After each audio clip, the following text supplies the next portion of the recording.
VD Savarkar के बारे में देश के रक्षा मंत्री राजनाथ की तरफ से आया बयान और उसके बाद देश की गर्मा गई है राजनीति। एक कार्यक्रम में राजनाथ सिंह ने कहा है कि सावरकर जी ने जो दया याचिका अंग्रेजों को दी थी वो गांधी जी के कहने पर दी थी। क्या है इसकी वास्तविकता, क्या वास्तव में ऐसा हुआ था? इस पर बात करने के लिए मेरे साथ हैं सावरकर जी के वंशज रंजीत सावरकर जी। सर, ये जो बयान आया है राजनाथ जी का, अब इसके बाद देश की राजनीति जो है गर्म हो गई है और जो विपक्षी हैं वो भी इस पर सवाल उठाने लगे हैं। आप वंशज हैं सावरकर जी के, आपने बहुत कुछ जाना है, पढ़ा है, जानते हैं, परिवार से जुड़े हुए हैं। क्या लगता है कि आप राजनाथ जी का जो ये बयान है उसमें कितनी सच्चाई है? देखो, केवल सावरकर ने गांधी के एडवाइस से ही किया ये मानना गलत होगा, मगर गांधी जी ने 1920 में सावरकर जी के छोटे भाई थे, उन्हें एक एडवाइस किया था कि और एक याचिका लिखो।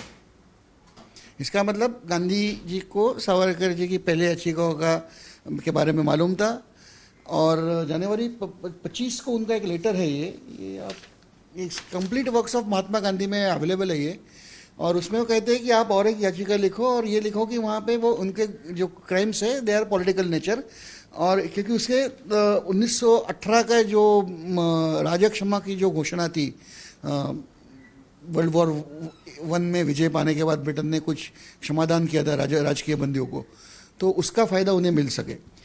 उसके बाद उन्होंने मार्च 1920 और अप्रैल 1921 में 2 लेख भी लिखे और सावरकर जी के बारे में बहुत तारीफ की। उन्होंने कहा कि इन भाइयों का टैलेंट देश सेवा के लिए काम आना चाहिए। उन्होंने कहा कि ये बड़े महान देशभक्त है और अपनी देशभक्ति की सजा वो अंडमान में रह के चुका रहे। उन्होंने आगे लिखा कि सावरकर जी के एप्लीकेशन के बाद उनको मालूम था, क्योंकि सावरकर जी ने 13 से एप्लीकेशन लिखी थी, मगर वो खुद के लिए नहीं, वो सबके लिए लिखी थी, और हर एप्लीकेशन उन्होंने यही लिखा था कि मुझे ना छोड़े, अन्य को जरूर छोड़े, या मेरी रिहाई करना दूसरों की रिहाई की आड़ आ रही है तो मुझे मत, ये हर एप्लीकेशन में उन्होंने लिखा था। और वो सब एप्लीकेशन सभी ओरिजिनल विक्रम संपत ने लाई है, तो मेरे ख्याल से वो दया याचिका थी या एप्लीकेशन फॉर जनरल एमनेस्टी थी, ये तो मुद्दा बहुत क्लियर हो गया है।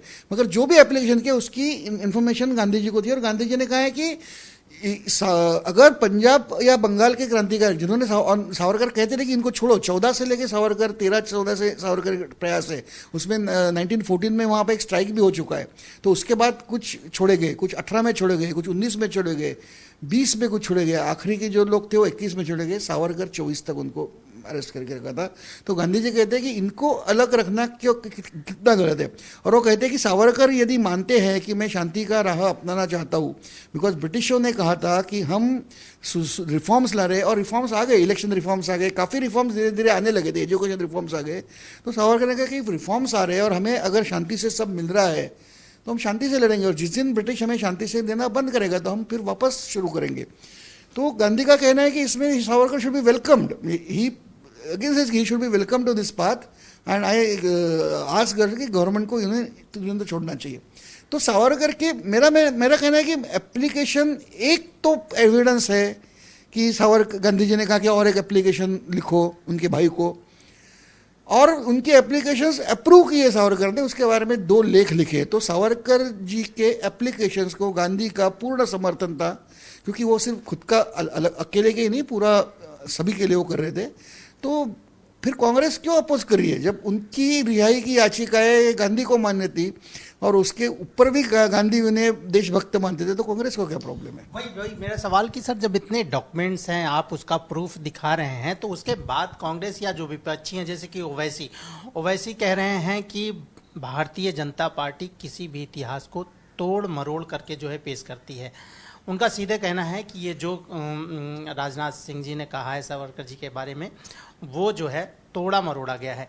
ऐसा क्यों? फिर इसमें भी मैंने भी समझा था, इसमें तोड़ा मरोड़ा गया, उसमें हाँ राजनाथ सिंह ने एक आध शब्द कुछ, देखो पुस्तक विमोचन में एक भाषण था वो, तो उसमें मूल मुद्दा ये था कि it was done with the Gandhi's approval, whether it is advice था, ये था, मगर और not Gandhi approve this is. मेरे more important is Gandhi approval भी नहीं, गांधी का अप्रूवल उसको था, वो गांधी के अप्रूवल से किया गया, गांधी के एडवाइस से किया गया, एक लेटर तो गांधी के एडवाइस से भेजा गया होगा ऐसा लग रहा है, बिकॉज वो Gandhi letter is with us कि सेंड वन मोर एप्लीकेशन, और बाकी एप्लीकेशन को Gandhi approved it in principal.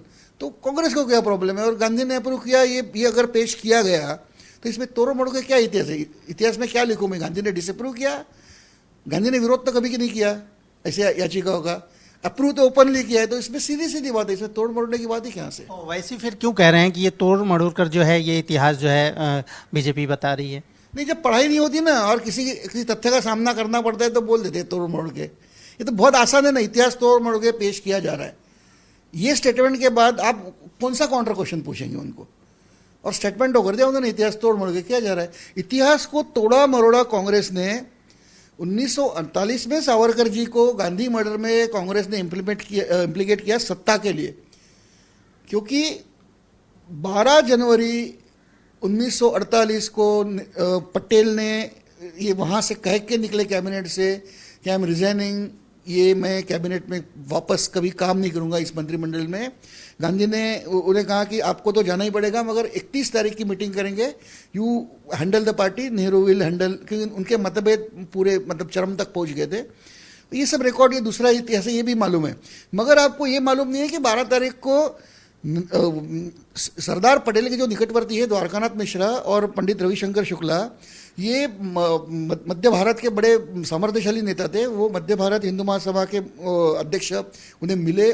उन्होंने वो रात को ही सावरकर को लेटर लिखा 12 तारीख को, जो सावरकर को 13-14 2 दिन में मिला है वो, और 17 जनवरी को सावरकर ने उसका रिप्लाई भी किया है।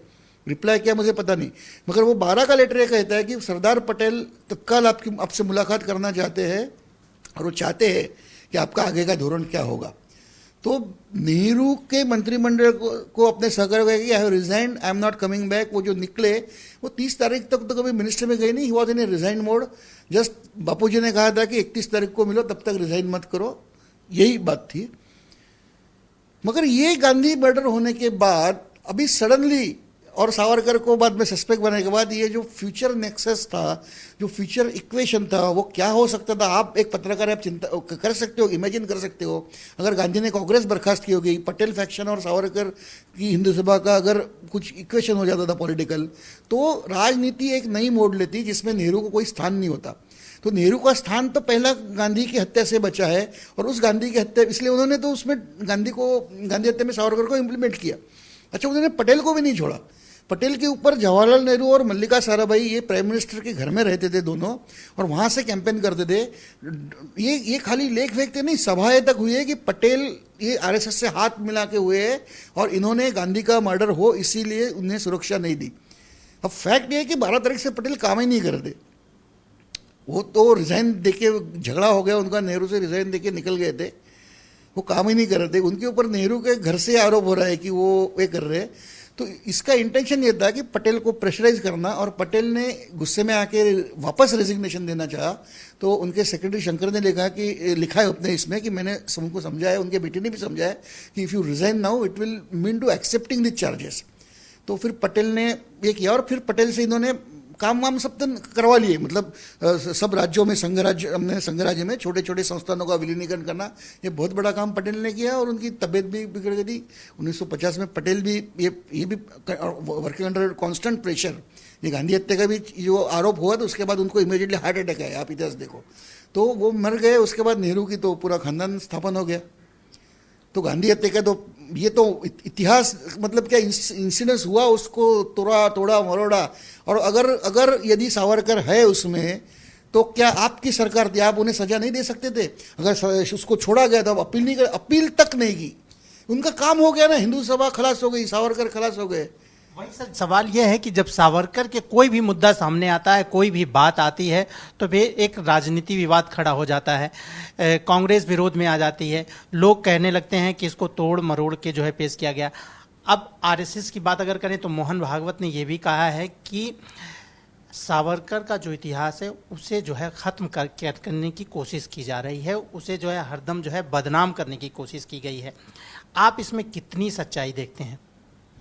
देखो, कांग्रेस को जब सत्ता में थी, जब कांग्रेस सामर्थ्यशाली थी, जब उनको कोई चुनौती नहीं थी उनके सामने, तो सावरकर कोई प्रॉब्लम नहीं था। ये इंदिरा गांधी का जो पीरियड है पर्टिकुलर, तो जहां हम बैठे सावरकर स्मारक में जगजीवन राम ने इसका भूमि पूजन किया है।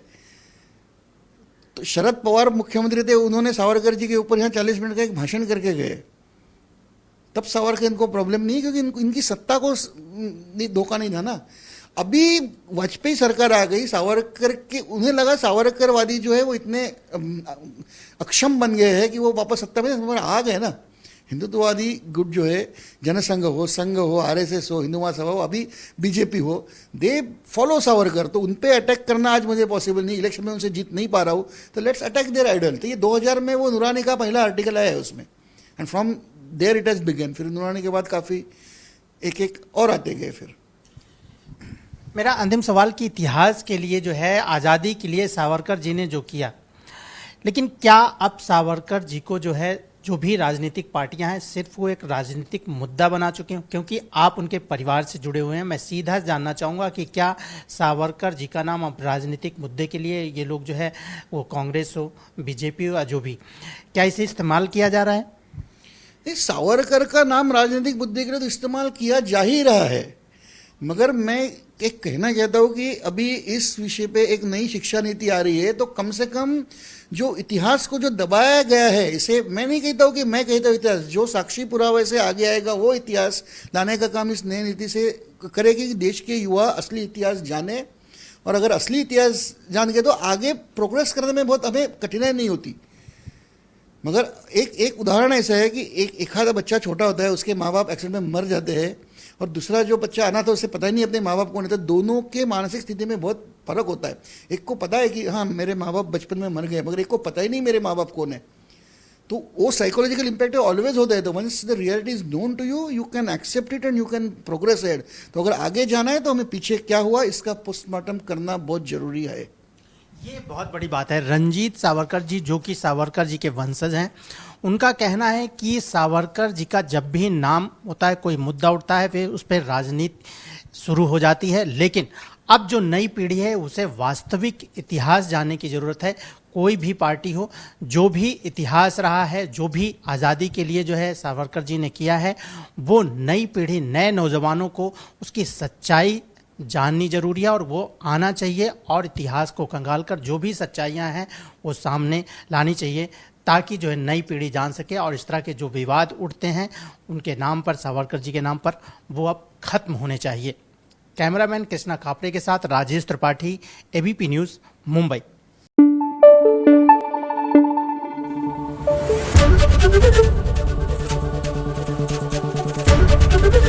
एबीपी न्यूज़ आपको रखे आगे।